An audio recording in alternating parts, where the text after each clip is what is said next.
Hello everyone, welcome to the third part of the online lecture series on accountancy, where today we'll discuss about basic accounting terminologies.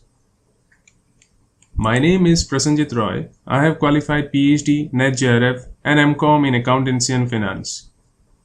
So today I will walk you through with the basic terminologies that are used in accounting. Okay, so these items you will come across various sections in accountancy, and in order to have a clarity in your understanding, I have presented all these major items in a series in the slides which are taken in this PPT. So the first one is transaction. So what is transaction? Transaction means any activity, okay, an activity which involves transfer of money or money's worth, goods, services, ideas from one person to another. Okay, so basically it is nothing but transfer of money. Okay, transfer of money from one person to another. Okay, or money's worth. Okay, next is cash transaction. So cash transaction is easy to understand. So whatever transaction that takes place by exchanging cash, okay, cash is the medium of exchange there. Physically, it refers to cash transactions. Then comes credit transaction. Credit transactions are those where cash is not involved. Okay, payment is not made then and there instantly, but at the later period of time. Okay, it is a transaction in which cash is not received or paid immediately, but will be received or paid later at a period. Okay, so cash transaction is immediate payment of cash. Credit is opposite, it's not immediate payment of cash. Okay, account. So what is an account? It is the basic unit for measurement in accounting. It is used for identifying a person or an item in accounting. Okay, it is opened individually for a person, asset, expense, income, etc. Okay, in ledger, an account is a summary of transactions under a head. Okay, so basically account is a unit. Okay, this unit is derived from any person, so suppose Mr. X. Okay, or it might be any asset like machine. Okay, machine account. Okay, or it might be an income. Okay, purchase account or sales account. Okay, okay, so these are the units, okay, or the activities in a business, okay, through which the unit operates. So account is nothing but, we just have to remember, it's a identity being given for various items which are undertaken by the business. It's a unit of measurement given in accounting. Okay, next comes capital. So capital is the money that is invested by owner or proprietor in an organization for starting the business. Okay, starting the operations of the business.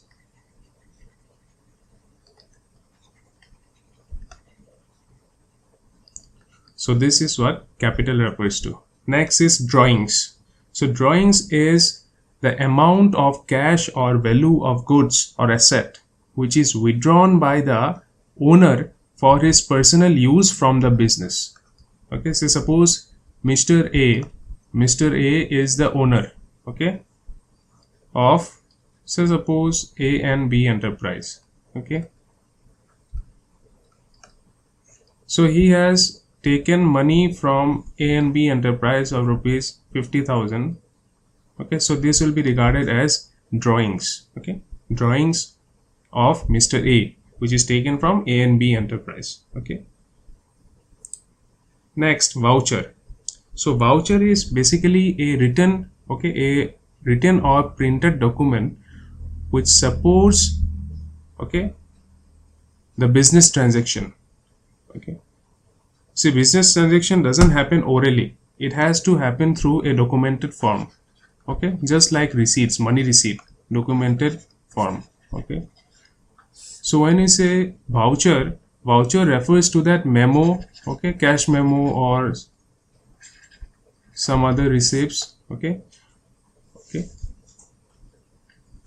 bank receipts. Okay, so it provides as an evidence that the it provides for an evidence that the business transaction indeed has happened. Okay,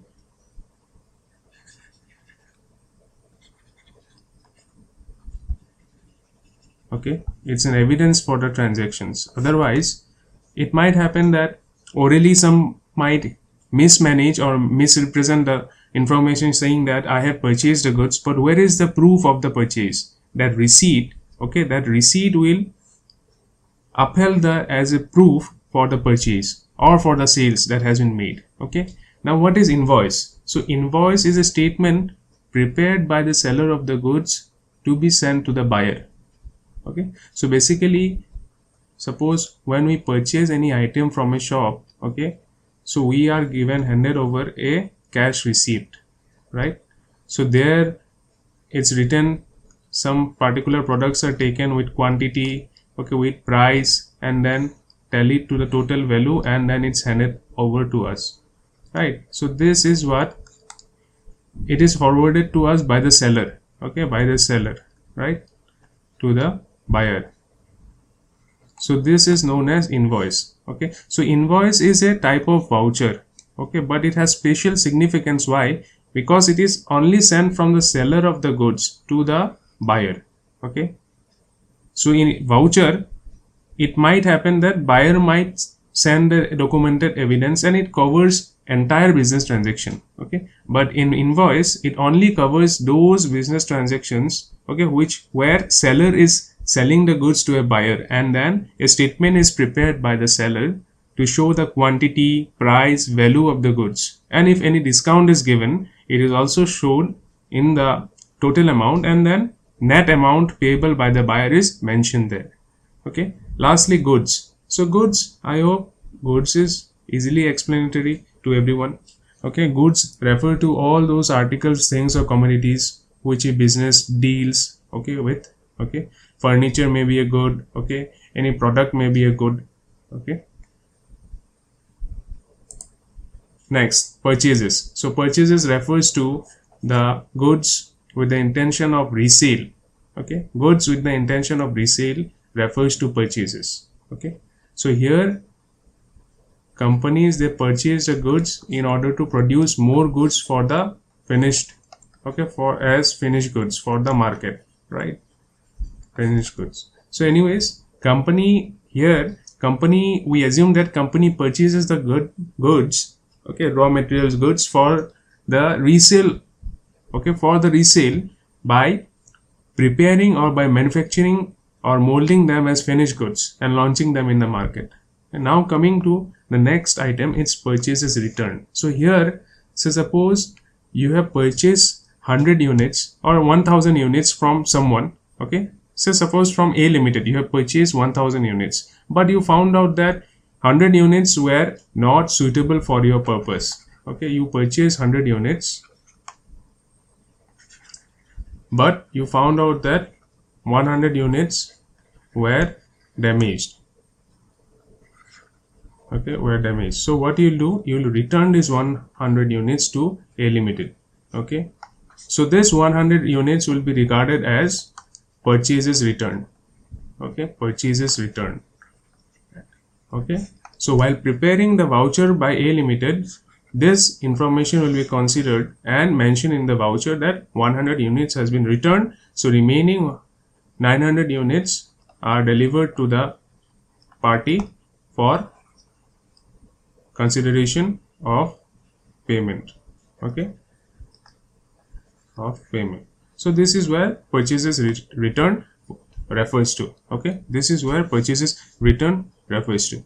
So what is sales? Sales is easily understandable. Then when goods are meant for resale, okay, it is known as, or resale are sold, it is known as sales. Okay, we sell goods. Okay, now the same thing happens. Okay, like purchases return, we have sales return, also known as returns inward. Okay, purchases return is known as return outward. Okay, but in sales return, you imagine that you are selling 1000 units. Okay, you just have to reverse purchases return example. Now you have sold 1000 units. Later on, the purchaser found out that 100 units is not suitable, so he has returned 100 units to you. Okay, so this 100 units will become sales return. Okay, sales return for yourself, okay, for us, because we are selling 1000 units, out of which 100 units has been returned to us. So that's why this 100 returns will be regarded as sales return. Okay, now next item is stock. So what is stock? So stock is any unsold item lying in a business on a particular date is known as stock. Okay, suppose we have 1000 units, okay, to be sold, okay, on the date. So this is the opening stock. That means our shop has 1000 units on 1st of July. Okay, on 1st of July. By the end of 31st, okay, July, we have sold only, say suppose 800 units. Okay, so remaining 200 units is referred to as stock. Okay, closing stock. Okay, so this will be referred as closing stock. This will be referred to as sales. Okay, sales of 800 units, remaining 200 units will be referred to as stock. So this is where unsold goods lying in the business on a particular date are known as stock. Okay, this is where we can refer 200 units as stock. So income. So income, when we observe income, it says that any amount receivable or realized from the sale of goods, earning from interest, dividend, commission is regarded as income. Okay, so here income is regarded on sales, earnings, where money is flowing into our business. It's not going outside the business. So basically money can flow through sales, money can flow through earnings, through interest, dividend or commission, or any other activity other than this where money is flowing in. So this is known as income. Next, expenses. So when money is flowing out in order to purchase products or purchase goods, purchase raw materials, purchase assets, okay, or we are incurring expenses in order to produce, in order to sell the goods and services, there we refer to this as expense. Okay, expense, where we are incurring cost.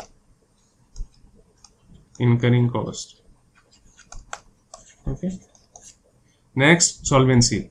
So this is one of the important items in accounting terminology. Why?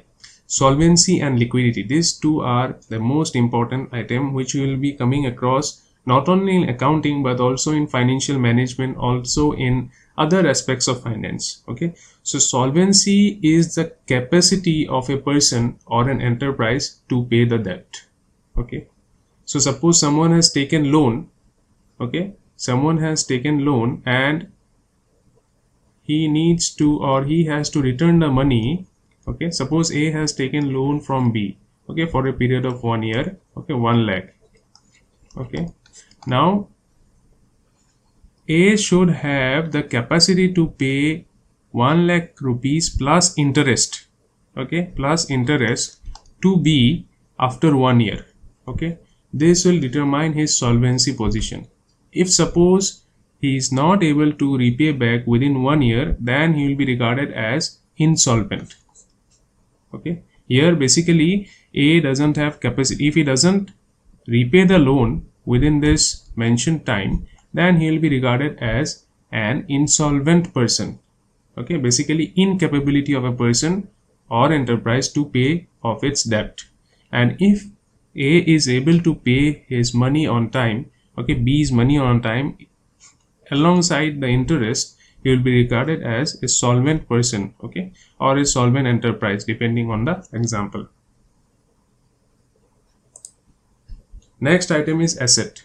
So asset refers to any physical, okay, thing, okay, any physical thing or any intangible thing also which we own and which has the capacity to give us benefit in the future. Okay, that is asset.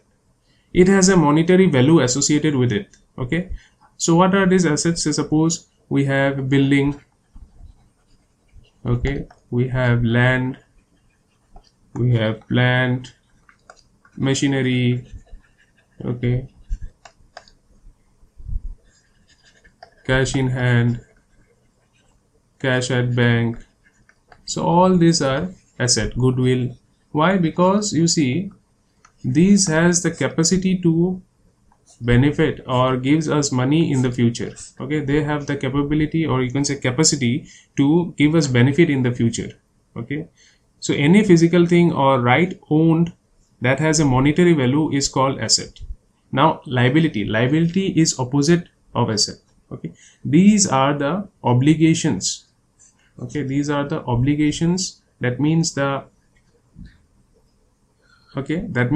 amount that has to be paid by the business. Okay, the amount that has to be paid by the business,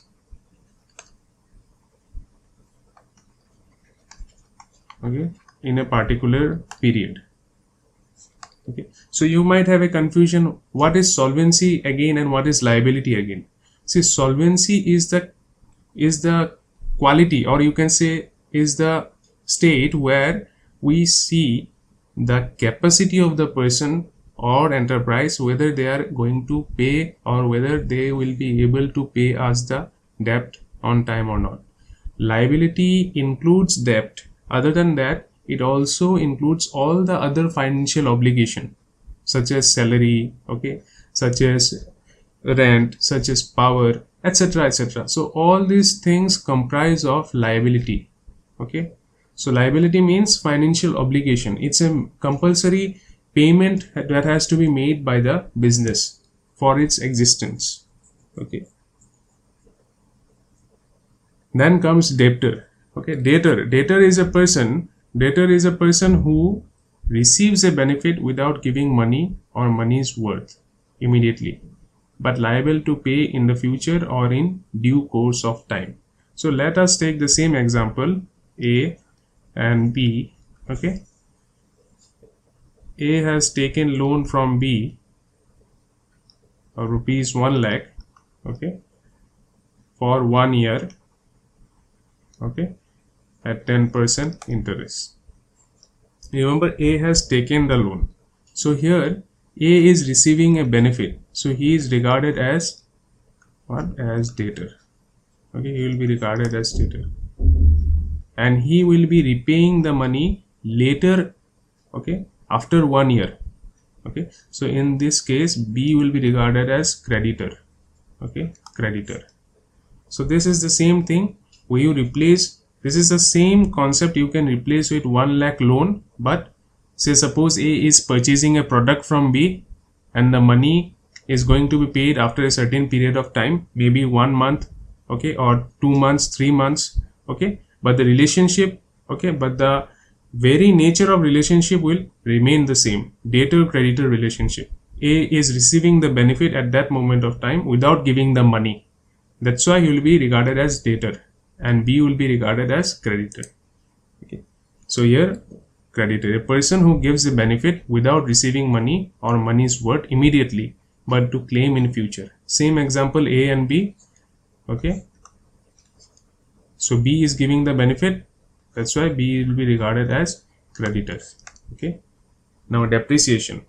So depreciation is, suppose we are purchasing an asset of value 10 lakh of rupees. Okay, now this is a machine which will, suppose this is a machine that makes, okay, so suppose chip machines, it makes potato chips. Okay, now this machine is